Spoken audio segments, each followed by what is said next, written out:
Assalamualaikum warahmatullahi wabarakatuh. Hari ini kita nak masuk tajuk reka bentuk hiasan dalaman. Minggu lepas kita dah buat mereka bentuk hiasan di luar bangunan, iaitu reka bentuk landscape. Jadi minggu ini kita akan pergi macam mana nak hias dalam bangunan pula. Okey, itu kita panggil sebagai reka bentuk hiasan dalaman. Kita terus pergi kepada sejarah perkembangan reka bentuk hiasan dalaman. Ia bermula sejak zaman purba dan berlaku apabila manusia pandai menghias tempat tinggal mereka di dalam gua dengan lukisan-lukisan dinding yang kita panggil dia sebagai lukisan mural. Okey. Dan lukisan mural pada dinding ni dipercayai mendahului reka bentuk hiasan dalaman. Okay, contohnya kita boleh tengok pada dinding-dinding piramid, di mana mereka suka menunjukkan lebih menunjukkan dia punya cara keagamaan, cara hidupnya, daripada segi keluarganya, macam mana dia punya kedudukan dia, kan? Sebab Mesir ni dia ada kasta, kan? Ada yang kaya, ada yang hamba abdi. So dia lebih suka bercerita di dinding dengan lukisan. Dan lukisannya sangat cantik sebenarnya. Siap ada warna lagi, bukan lukisan kosong. Kemudian apabila orang Rom dan Greek menguasai Mesir, mereka memperkenalkan tiang pilar ada dalam gambar tu, pasu dan juga lukisan sebagai hiasan. Jadi berlaku perubahan dekat situ apabila orang Rom dan Greek masuk ke Mesir. Gotik ni lebih kepada suasana macam creepy, menyeramkan, gelap macam. Nampak lebih mewah. Itu sejarah perkembangan di Eropah. Kan mereka bentuk hiasan dalaman kepada umum dan juga telah dipengaruhi oleh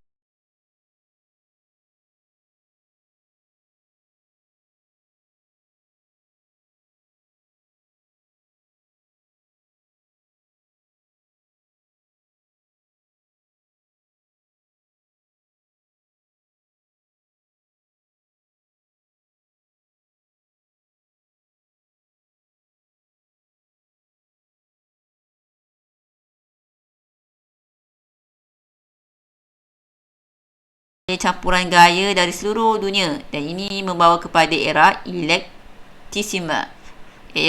Era eclecticisme tu itu maksudnya aliran yang ada dicampurkan dengan gaya yang baru. Itu maksudnya lah.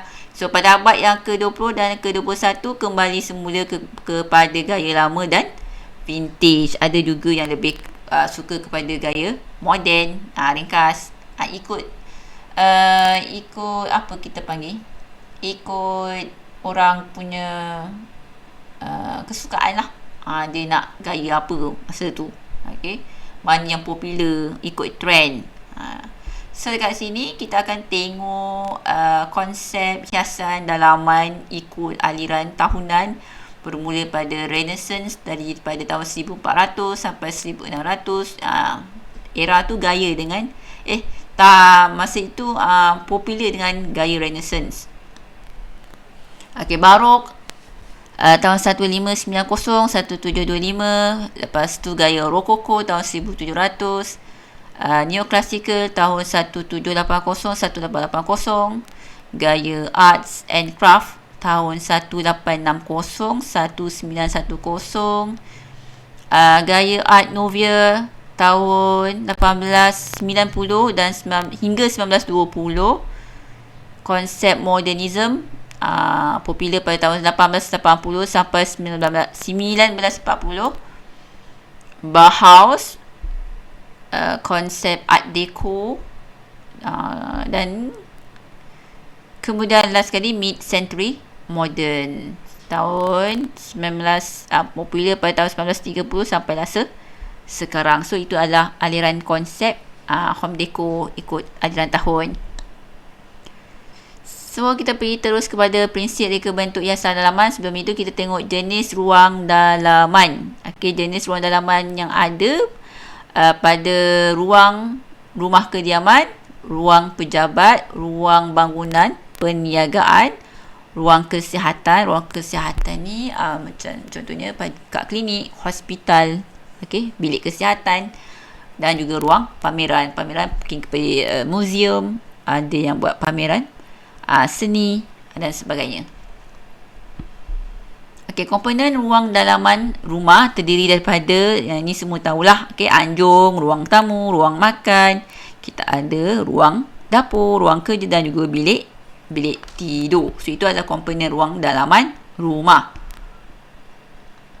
Dan peranan serta fungsi.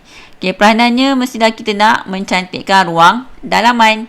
So, selain daripada itu, kita boleh jadikan ruang yang sempit kelihatan luas. Okey, boleh guna kreativitian awak untuk hias ruang yang awak nak tu ikut yang awak impikan, menggunakan kos ataupun bajet yang lebih murah. Okey. Okey, itu untuk menjadikan rumah yang murah kelihatan lebih mewah. Nampak mewah tapi disebabkan awak pandai cari barang, okey, yang sama kualiti ataupun lebih kurang dia punya bentuk ke warna, tapi dapat harga yang lebih murah. Okey, seterusnya memberi keselesaan kepada penghuni dan pengunjung, mengelakkan kebosanan kepada penghuni dan pengunjung. Okey, itu peranannya. Dan seterusnya, aspek penting dalam reka bentuk hiasan dalaman, kita ada daripada segi aspek ruang. Okay, daripada segi aspek ruang, mestilah memberi keselesaan. Daripada aspek pengudaraan, kita tengok pengaliran udaranya. Ada tak pengaliran udara keluar dan masuk? Jika pengaliran udara tidak baik, itu pun akan memberi kesan kepada kesihatan. Daripada segi aspek pencahayaan, kita kena tengok kedudukan tingkap, pintu dan lampu. Jadi kalau ada tingkap di situ, awak tak boleh letak perabot yang tinggi, yang besar sebelah tingkap, sebab dia menghalang cahaya itu masuk. Dan juga kat pintu, kalau awak letak almari di pintu, jadi pintu tu susah awak nak buka. Awak nak ruang untuk masuk ke dalam sesuatu ruang akan jadi sempit. Okey. Daripada segi aspek warna menimbulkan keselesaan. Jadi kalau awak tak suka warna terang, warna merah terang, jadi awak tengok awak rasa macam panas, nak marah. Jadi kita gunakan warna yang bersesuaian dengan keselesaan. Okay, daripada segi aspek skala, kelihatan, harmoni, susun atur. Kita tengok daripada segi kedudukan objek. Perabotnya macam mana letak. Okey. Jadi itu adalah aspek penting dalam reka bentuk hiasan dalaman. So, kemudian prinsip reka bentuk hiasan dalaman.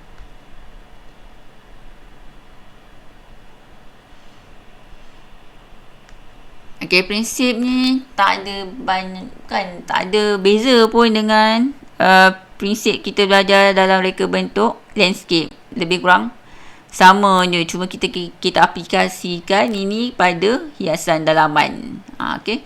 So, daripada segi prinsip imbangan kan, kita ada belajar imbangan simetri, imbangan tidak simetri. Kalau yang ini imbangan simetri dalam gambar tu kan, simetri. Kita ada prinsip kontra. So, kontra daripada segi warna, boleh daripada segi rupa, jalinan dan juga ruang. So, kalau dalam gambar ni kontra daripada segi warna. Prinsip kesatuan. Prinsip kesatuan berlaku apabila kita gabungkan elemen reka bentuk hiasan dalaman secara harmoni. Apa elemen? Elemen ruang kan? Elemen ruang, garisan. Yes, ruang pun ada elemen juga. Tekstur, jalinan, rupa, bentuk. Okey, nilai. Prinsip harmoni. Prinsip harmoni ni kita perlu selaraskan daripada segi tema, suasana dan juga gaya. Ia melibatkan susun, atur perabot, warna cat, tingkap, lantai, shielding dan juga aksesori. Jadi kalau awak nampak sesuatu tu ruang tu, awak daripada segi sudut pandang awak nampak rasa tenang, awak rasa selesa, awak rasa selesa lah, rasa harmoni je. Jadi kita boleh katakan itu sebagai ruang itu dikatakan sebagai harmoni. So, prinsip kepelbagaian. Kepelbagaian ni wujud hasil daripada penggunaan pelbagai gaya, nilai dan juga idea yang berbeza. Dan prinsip penegasan. So, penegasan lebih menjurus kepada pemusatan fokus, iaitu objek penting yang ingin diberikan tumpuan. Jadi, penghuni ni nak fokusnya lebih kepada sofa. Jadi, dia guna sofa yang berwarna kontra daripada warna di sekelilingnya. Jadi, kalau awak tengok sekali je pada gambar ni, awak punya fokus lebih kepada sofa. So, itu adalah penegasan. Cumanya saya tertinggal elemen pada slide ni. Elemen ada dua, elemen semula jadi dengan elemen buatan manusia. Nanti awak boleh tulis pada buku modul awak tu. Semula jadi, elemen semula jadi, contohnya tumbuhan kecil, kolam air dan batu patan. So, fungsinya ada supaya kita nak perlihatkan ruang tu tidak kaku. Di samping untuk menambahkan oksigen kalau awak tanam pokok dah dalam rumah tu. Dan lagi satu elemen adalah buatan manusia. Elemen buatan manusia ni adalah seperti perabot, permadani dan jenis bahan yang digunakan. Contohnya lampu, hiasan dinding dan fabrik juga adalah elemen buatan manusia. Dan kita pergi kepada konsep, ke slide terus. So, konsep ada 4 dalam buku teks awak tu. Kita ada konsep contemporary.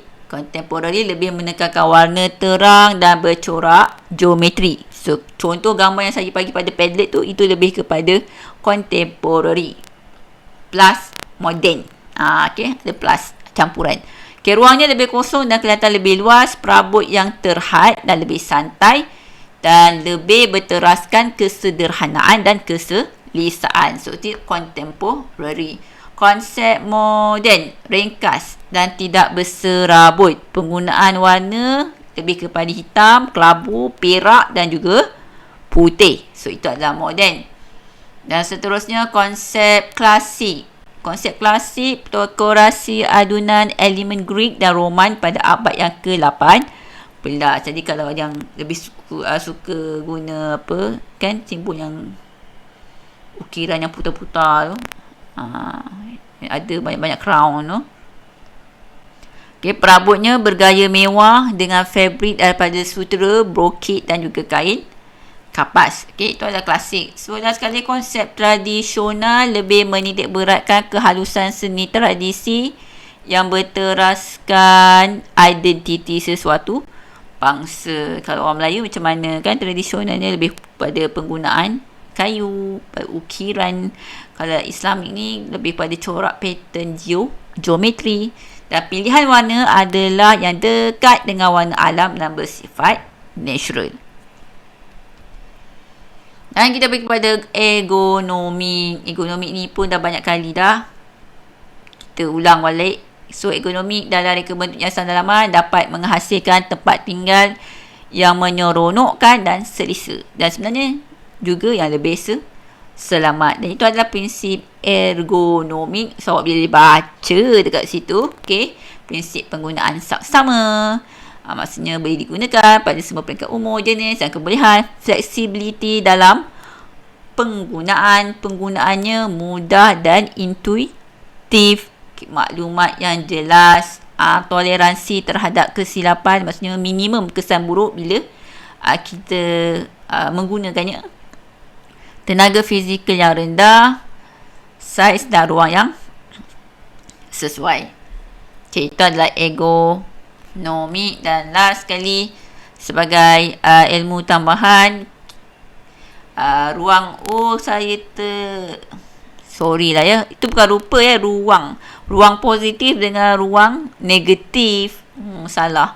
So, ruang positif, ruang yang dipenuhi dengan perabot dan hiasan. Kalau ruang ruang negatif kita panggil dia sebagai ruang yang kosong. Senang je kan? Itu ilmu tambahan. Minta maaf ya, salah type. Bukan rupa, ruang. Jadi habislah tajuk reka bentuk hiasan dalaman. Jadi saya akan bagi tugasan pada minggu hadapan. Terima kasih kerana datang kelas pada hari ini. Assalamualaikum warahmatullahi wabarakatuh.